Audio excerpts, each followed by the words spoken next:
Hey guys, welcome back for another episode of Mainly Irrelevant, a geek podcast where we talk about things that are mainly irrelevant. Today, we're a little bit relevant, right? We're still kind of slightly relevant. Slightly relevant. We are talking about the Joker. Yeah. And just the Joker. Yeah, and just the Joker. Joker. All right. So, Apparently this guy has a lot of things to say. I do, but I want to hear what you guys. Okay, first off, what would you guys rate this movie out of 10? I'll give it, just overall, the whole thing, Yeah. I'll probably give it a 7 out of 10. I think I'd give it 8 or 9. I'll probably go higher. I'm like at least 9. Yeah. Okay, why do you think there's 7? I personally think Evidently that's the wrong answer. Like he said, 7 is like dislikes. I don't. Yeah, there's like an S. Nope. If I have to, do the whole thing, I think it wasn't going deep enough. It was trying to go for depth and character depth, but it was very apparent to me his transformation. Right. So there wasn't enough substance for it to be a really story-driven movie. Right. There wasn't much story to it. It was mainly his a huge focus on his character, which I still really liked because his Joaquin Phoenix's acting was superb, Yeah, acting was impeccable. Everyone in the movie was really good, and the transformation took place slow enough for you to kind of see all the details about it, but then there's not a lot of drive towards what is the plot point. Yeah, of the script story. is simple. Yeah. The script was simple. It was a bit too simple, I guess. And like any hero or villain, I think there was no opposites to contrast him, kind of, for me. Because it's just about him. It was too much about one person that Character study. Yeah, it was a character study. So by default, character studies are really hard to make, very entertaining. I think, but 7 is high on my books as well. I would say 7 for me is a great movie. You gotta revise that scale, man. Just so I have Scale more. goes from 1 to 7. You used to get C's in exams in I class. have more great in my room book. for really, because I could name some another 7 movie, another superhero 7 would Batman maybe be versus Superman. Batman Begins. What? What? Come on, yo! Don't dislike this video. I know. It's just him. It's just him. It's just me. Jeez, what? No, but it's you have to grade them through this through different parts, right? That's why if you tell me to give it an overall score, it's not going to be fair. What was The Dark Knight for you? Yeah. Oh, it's definitely 8.5 or 9. Okay. Yeah. I'll probably give it a 9. Okay. What did you think? So I thought it was a really, really good movie, but because it was really, really good, I hated it. Please explain. I was sitting there, and because it was a character study, right? Yeah. It's that he is going to become the Joker. Yeah. That is the point of the movie, but it's so visceral, and it's so happening explicitly in front of your eyes that you don't want it to happen. Where I wouldn't necessarily say I feel bad for the character. I understand what he's going through, and I understand the story. I understand why he's becoming going down that path. But at the same time, I really didn't want that to happen. Does that sort of make sense? It's because you see someone who's on the verge of breaking point. Because you find the transformation too disturbing. Yes. How he became the Joker. Yeah, and it's kind of you're seeing someone, on the verge of breaking, and you're just watching, and you can't do anything about it. Right. So obviously spoilers, right? But in the train scene, for example, at some point he's going to pull out the gun, and at some point he's going to shoot those guys, right? the cinematography, the direction, the script, all of that was set out really well. So you don't know the exact moment. You can't pinpoint or anticipate the exact moment where that happens. But the entire time, because of the tension, it's like, I don't want it to happen. Don't do it. And then like he does it. It's like, no. I don't know if you guys know what I mean. I understand what right? And like the entire time, like also in the talk show scene where you know like he wants to shoot the right, but you don't know when that's going to happen. Yeah. And so there's like this little glimmer of hope that's like, oh, maybe something, like there's something in him that like stops, like prevents himself from doing that, and you can't stop him from doing it. Right. And so like it was at times a little bit painful to sort of be there and not be able to do anything about it. And so, and only really well-made movies are able to elicit emotions like that. Yeah. So I thought it was a great movie, but I didn't enjoy watching it. Right. That's, yeah. See, here's my take on it. Like, that's kind of partly the reason why I think it's amazing, because one, we hardly ever have seen Joker's backstory, or a Joker as not the Joker. Yeah. Right? Almost every other movie you see Joker as fighting Batman, right? You never ever see how he becomes the Killing Joker. Joke. Well, except for that, right? Yeah. But not movies. Not many. Anyway, yeah. And also, I think partly the reason why all the DC movies have been so bad compared to the Marvel movies is partly because the characters within the Marvel movies have a sort of realism and human trait to them that people can connect To be with. fair, DCEU versus MCU. Yeah. So like all the Marvel characters, like yes, they're superheroes. They have powers, but you also see a very human side to their character in every single character, right? Yeah. Whereas the DC characters, they always seem so invincible and untouchable that when you're watching the movie, you have a kind of a disconnect. And I think that's why this movie is so good, is because it introduces kind of a realism to their character, right? And the director's already said that this movie is not based on the comics. And we know that this Joker isn't the Joker that we know, right? Because even the name, unless for somehow he's created that character Arthur Fleck in his mind, because we already know the real identity of Joker is Jack Napier. It's not Arthur Fleck, right? So for people that don't know, Joker has had many names, like real names throughout the years. Jack Napier was one of them, but a few years ago in a comic called The White Knight or something, the writer got the okay from Warner Brothers to call his Joker Jack Napier and say it's a real identity. So we already know his real name is Jack Napier, not Arthur So that's Fleck. canon. Yeah.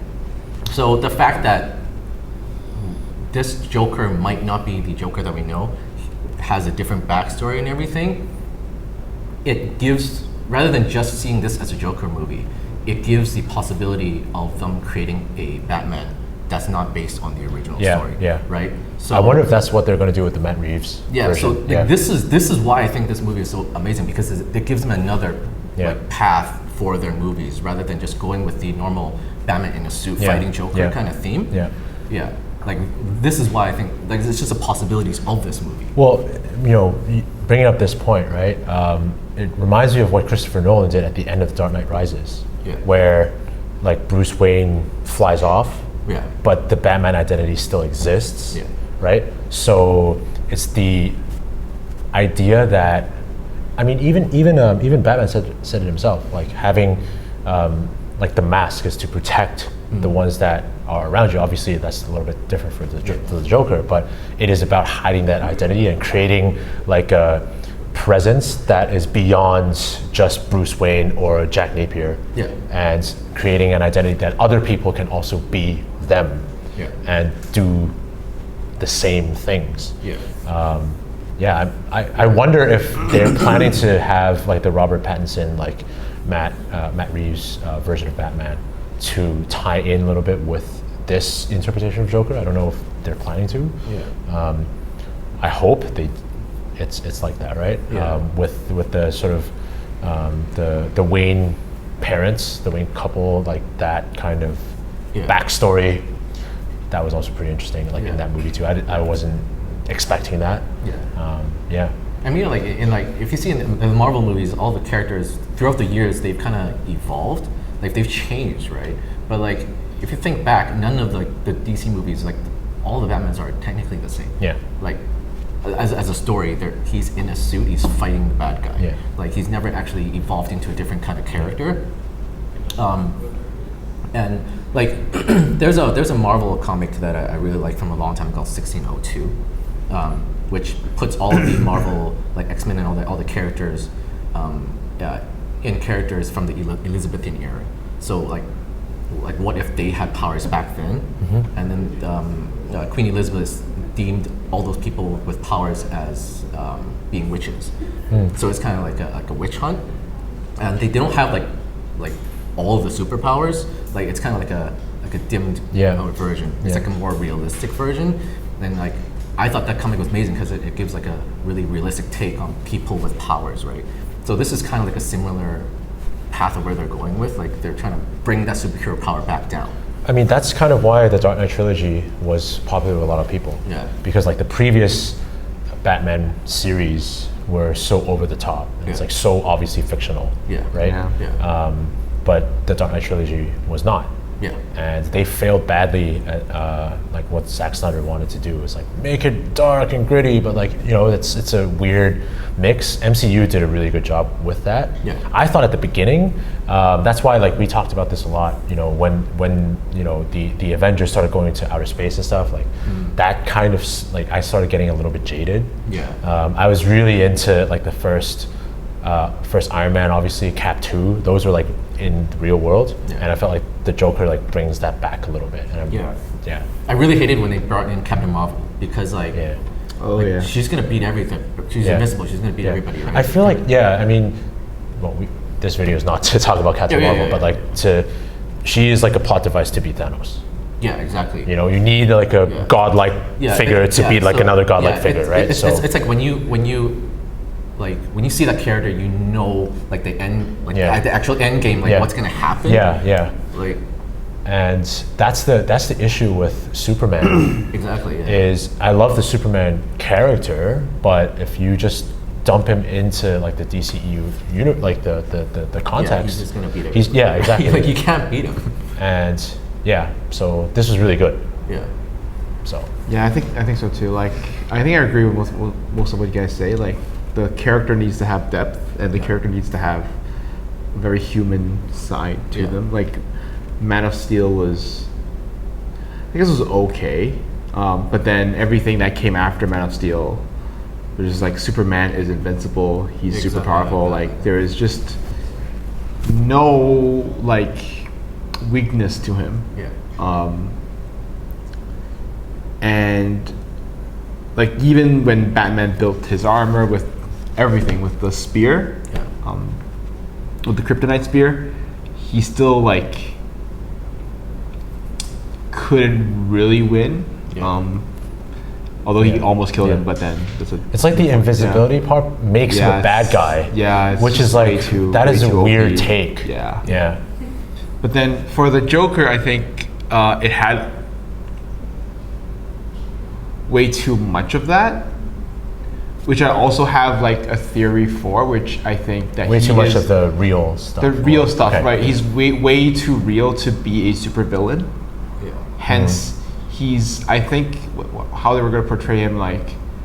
So let's say not the MCU, the DCEU is still connected. Everything is still connected, since Man of Steel. Then I think this Joker would be the OG Joker, but not the Dark Knight, not the evil mastermind Joker, and also not the Jared Leto Joker. I still think the Jared Leto Joker is Dick Grayson. I think, because all the little hints that they put in the show. And I think they still have a mastermind Joker that's similar to Heath Ledger's Joker, or does similar things. Like that is Batman's like kind of opposite. That they will kind of reveal. So see, the thing is, I don't think this movie is connected at all. Yeah, me I think neither. it's Oh, just a- really? Yeah, I think, I don't- yeah. I think it's just a separate movie. That's just why a- I think yeah. that's why I think it's amazing. Yeah. Because they can come up with a Batman that's a Batman that we've completely never seen before. Yeah, exactly, Right? And yeah. a story that we've never Yeah. seen before. It's kind of like an independent movie Yeah. that is based on DC property, Exactly. right? Yeah, yeah. So, yeah. I think the budget for this one was really low he too. inspired, and like at the end of the movie, spoilers. Yeah. One of the clowns that he inspired killed Bruce Wayne's parents. Yeah, Yeah. And I See, that's the thing. should See, that lead to a different Batman? Like, should that create a different Batman? You think? like, do we actually see that? That's another thing of the movie. Do we actually know that happened? Right? Yeah. That's in his mind. He might be. Yeah. He's thinking, I want that to happen. Yeah. We don't know. But he wasn't there though. It Yeah. was not his narration. Yeah, but then like when it went back to the Joker, he was in the mental institute. Like Yeah. he was thinking about it. Yeah. Like was that a memory or was that just him thinking he Oh, wants that he to just happen, hoped right? someone would Yeah. kill Yeah. Thomas Wayne. Yeah, or no, we like the don't- entire story could have been fictionalized. Yeah, whole entire could be fictional, right? It's Yeah. just it could all be in his mind, Yeah, right? yeah. Like we don't know until we watch like the next movie. Yeah, Yeah. and honestly, like, who knows if there's going to be a next movie? Like, Well, I think the cool thing Well, is that I think they're already talking about it. they were talking about Talking about it, I yeah, know, yeah. But you know, Like I wish there's gonna be an X-Men. I wish they would You introduce. think? I wish they would introduce Batman, but not the Batman we know. Like I don't want to Sure. see. I don't want to see Batman with the Batcave in a suit. yeah, I want to see a different take on Batman. Yeah. Right.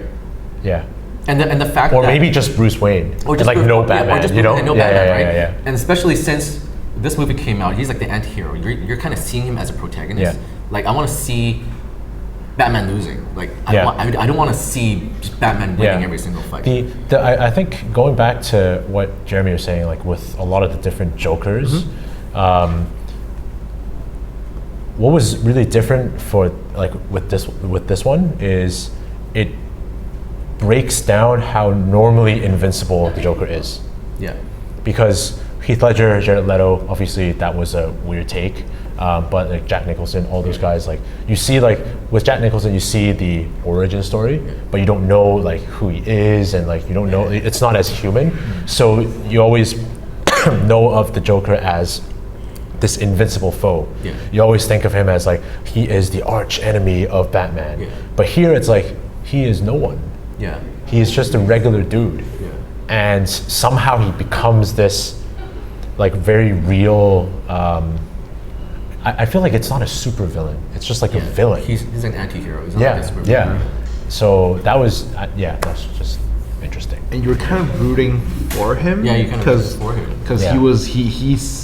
he was the symbol of like the poor Yeah, and the needy, yeah. and like they were like the lower class citizens. Yeah. And he was kind of like, and the opposite of that was kind of like Thomas Wayne. Yeah. Like he was portrayed Yeah. as like He was the a villain, antagonist. Yeah, Rather for than sure. normal, like, philanthropist. Like, yeah, yeah. which yeah, was kind of weird as well. Yeah. But then I guess I thought it was a great interpretation, honestly, Yeah. because that is the other Yeah, side. it's more real. It's not Yeah, always a absolutely. good guy being a good guy. Yeah. because we yeah. always saw like Thomas Wayne through the memory of Yeah. Bruce and Why do we Alfred, fall? right? Yeah. So he's Yeah. always like the kind yeah, father. and it wasn't an accurate like Yeah. narration of Thomas Wayne himself. So Yeah. yeah. We are out of time, Yep. so we will be back next time, hopefully not too long, Yeah. about something else that is Very irrelevant. ear relevant. See you guys. See you All guys. right. Bye.